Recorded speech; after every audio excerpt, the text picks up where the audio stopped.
Hi gardening friends, I'm Julia and this is Julia in the Garden.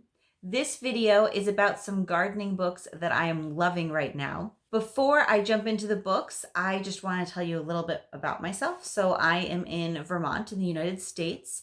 I am a mom. I homeschool my kids, and so I have another channel and I will link it here, and it's always linked in the description box below as well, and that is Julia at Home. And if you've seen my other channel, then you know that I love books and books about gardening is no exception. So since it is March but still winter here in Vermont, I am starting some seeds and I will be putting together a little vlog of some of my seeds starting later in the month. But while we're waiting, I just wanted to share with you some books that I'm loving right now. I didn't make this like a books you must have video because, to be honest, I haven't read enough books to tell you which ones you must have, and these are very individual choices to me and my interests. With all that being said, I'm going to go ahead and start with the books. No Dig Organic Home and Garden: Grow, Cook, Use, and Store Your Harvest by Charles Dowding and Stephanie Hafferty. So I have seen Charles Dowding has a YouTube channel and it is fantastic, and I will link it and you should check it out. And I have really enjoyed watching that. I was watching so many of his videos this past fall once my garden season here was over. I got this for myself as a Christmas present, and I haven't finished it yet. I've got a bookmark in here because I'm in the middle of several different things right now. But it is fantastic. So it obviously has information on no dig and how you'd get started with it, and some tips on pests and composts and such. But it also has information on how to store your produce, and some recipes, and body care recipes, and all sorts of stuff. Like, there's just so much good information packed in this book. And one of my favorite things about it is the beautiful pictures. And it's also very, like, they're helpful. So, he has little inserts here. Like, it's just a super helpful and inspiring book. And they include so much information in here. So I'm loving this right now. I'm about halfway through reading it. I mean, I immediately looked through all of it and skimmed, and I continue to do so. There's a chapter here on saving seeds. So, I am loving it. There's even, I believe that Stephanie is a chef, so I believe a lot of these recipes come from her. These are, recipes of things to eat. Because one of my challenges that I might have mentioned already, but one of my challenges this past year was my first year gardening on this scale, and I didn't really have a good plan for preserving my harvest. And when you are blessed with a good harvest, you want to be able to preserve it, and that's a goal I have for this year. And this book not only will help me hopefully make a healthy garden, keep my my soil really healthy, but also be less work. To be honest, if you're not digging, it's less work. But also it will help me store and preserve my harvest through the next year. So love this book. That's number one. Okay, numbers 2 and 3 I'm going to show you together. So this is Cut Flower Garden, and this is specific to flowers. So obviously, if you're here and you're just growing veggies, this is not going to be as relevant for you. But I would like to say that if you're growing veggies, consider growing some flowers with your veggies. They are great for pollinators, and you don't have to cut them and bring them in if you don't want to, but it is just so nice to be able to go out to the garden and cut flowers and bring them in. It just brings such joy and energy to the house. So I love it. I want to do more and more cut flowers. So I had gotten this for myself for my birthday, I think 2 years ago now. I think possibly when it came out. But this is Floret. You will see I ordered some for seeds. I will link to my flower seed haul in this video. This book is fantastic. It goes through the different seasons. I'm going to see if I can show you the contents here. There you go. It goes through the different seasons, and it highlights certain flowers for those seasons. And then it has usually, like, this is Hardy Annuals, has like several different kinds, and Flower and Branches has several different kinds they talk about. So there's a lot of different flowers covered in this. And this book focuses on how to grow them, and also tells you how to, I don't know if preserve is the right word, but how to harvest them and keep them in a way so they'll last longest in the vase. And it gives you tips on how long some of them last, because naturally some just last longer than others. And then they also have projects for each of the seasons. Here is a spring project of a lilac infusion. So it's picture steps how to do it. And there's of course also introductory info in here and gorgeous pictures. I am a sucker for gorgeous pictures. But I think especially in the context of gardening, I mean, pictures are so, so, so helpful. When you are in the garden, you want to, and when you're thinking about your garden, you want to be able to visualize things. So they're really helpful in just showing you things. But I feel like those of us that are gardeners, I mean, sure, we're doing it for many reasons. We're doing it for a harvest and everything, but we're also doing it because it's beautiful. And if you're doing cut flowers, you appreciate the beauty that is involved here. So this is Cut Flower Garden. And then this year, my birthday is right around Valentine's Day, so it works out really well in this way. This is her new book. I should say their new book. It's Erin and with Jill Jorgensen and Julie Chai. And I believe her husband, Chris, does the photography, which is amazing. This is A Year in Flowers. And this one focuses more on how to arrange flowers. So once you've grown and cut your flowers, what do you do with them? And also tips on which ones to grow. So I actually ordered it this year from Florette and I got a signed copy. And I'm so excited about it. So I'm still in the middle of this one too, actually, the most of the end. I'm just reading it all the way through. So let's see, again, with the gorgeous pictures. Absolutely beautiful. And I'll show you the table of contents of this one too, because I think that's helpful.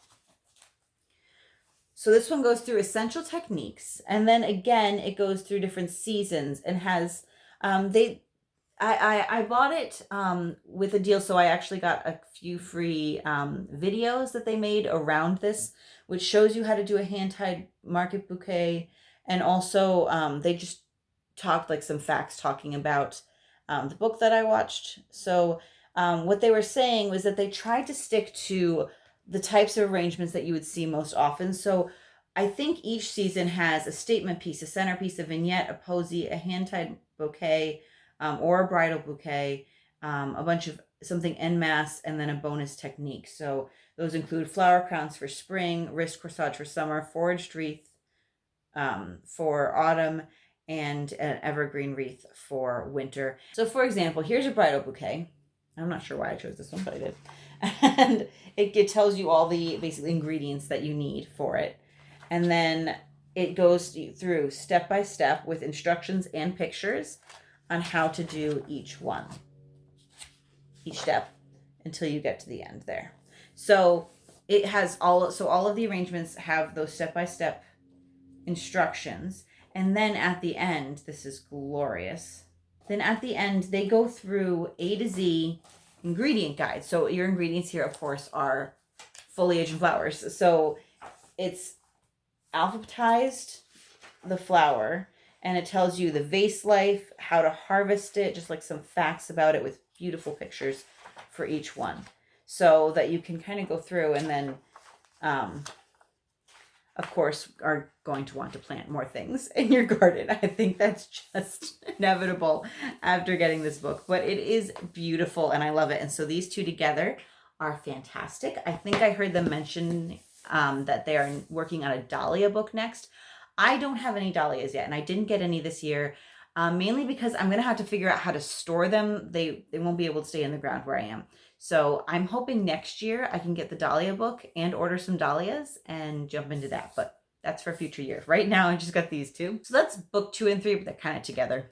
So book 4 here is Homegrown Herbs by Tammy Hartung. I just found this recommended when I was looking at books, at gardening books. And I'm really interested in growing herbs for culinary and medicinal purposes.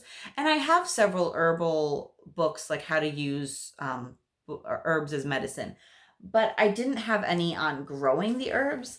And I find that to be such an essential, for me, something that's essential, that I want to really get to know the herbs beforehand. And again, with the pictures, I get so many cool ideas from this book.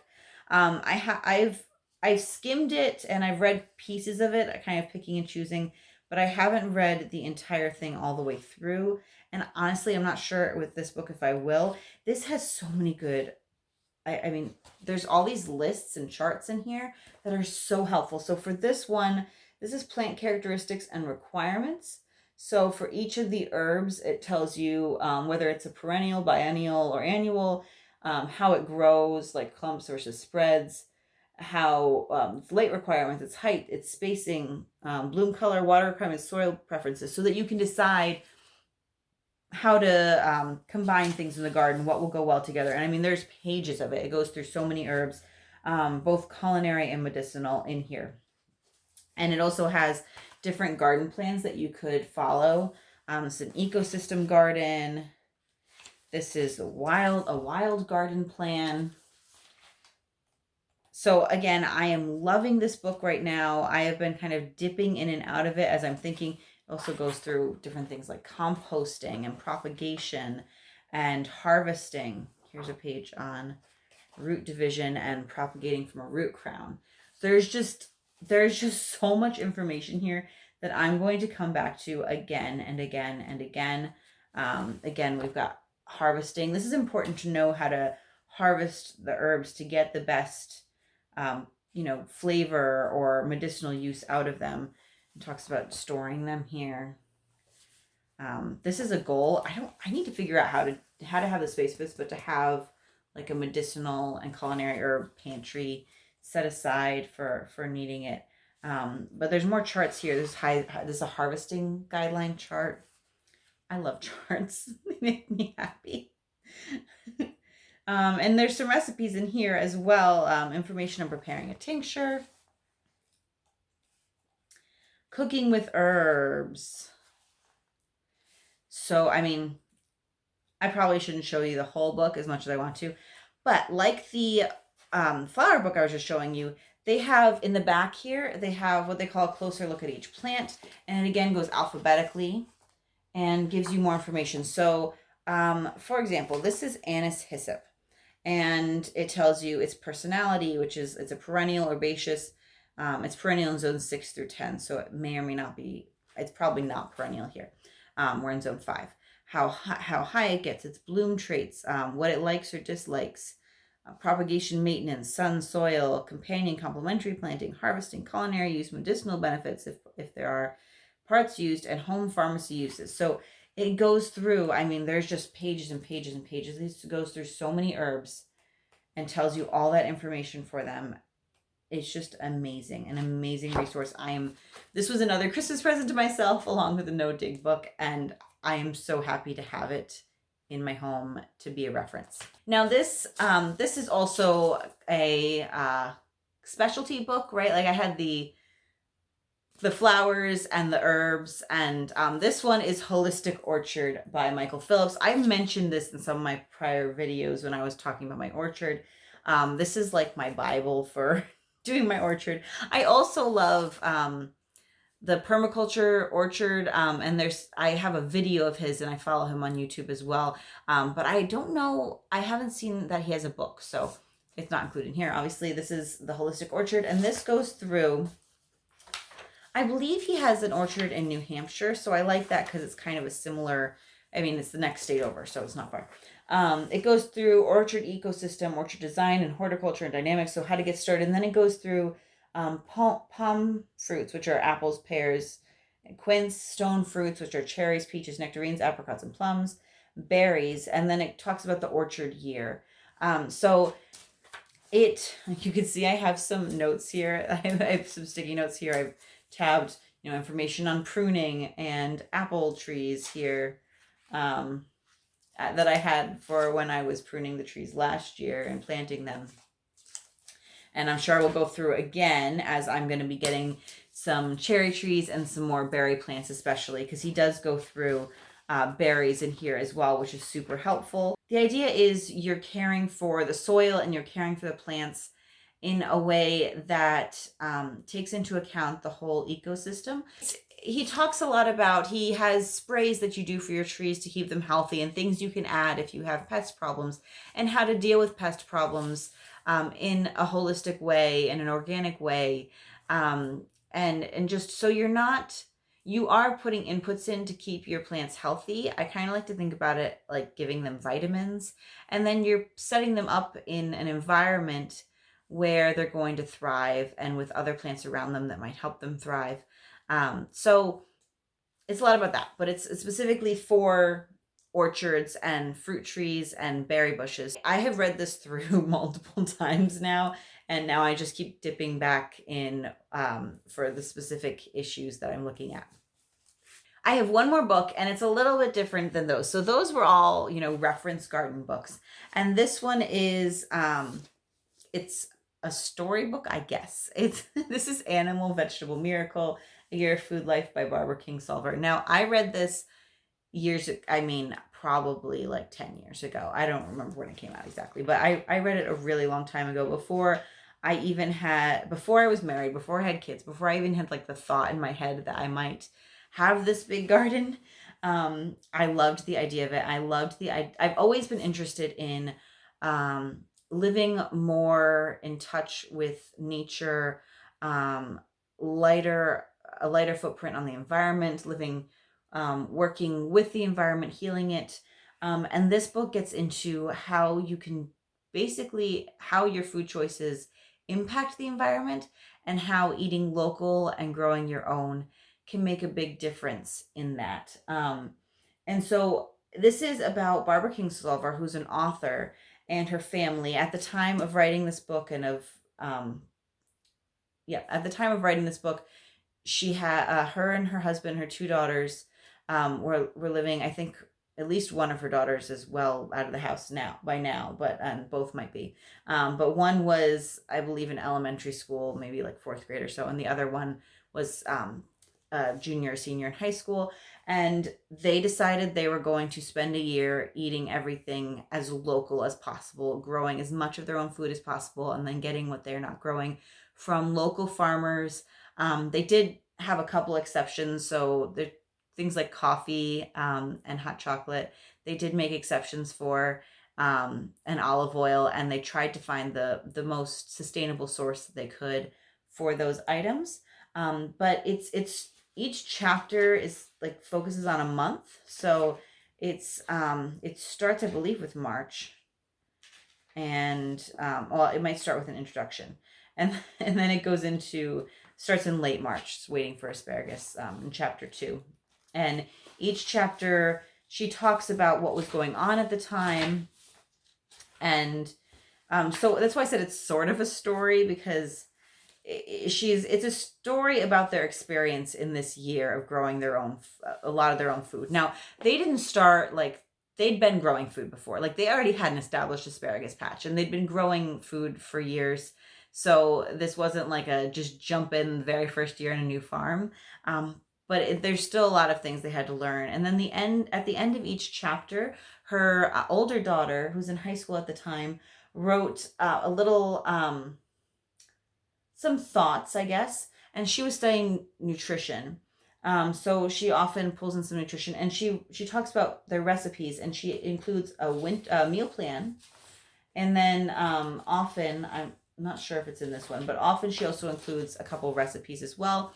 Then throughout the book, her husband also comments in, there's some little like set apart blurbs where he'll talk a little bit more about a specific issue, just giving you the facts on a specific issue. I am rereading it after reading it a long time ago, and it is so fantastic, and it has really helped me kind of refocus on some of my goals for my garden, and has inspired me. There's many times where I'd be reading and I have to stop and I have to go look up, what tomatoes am I growing?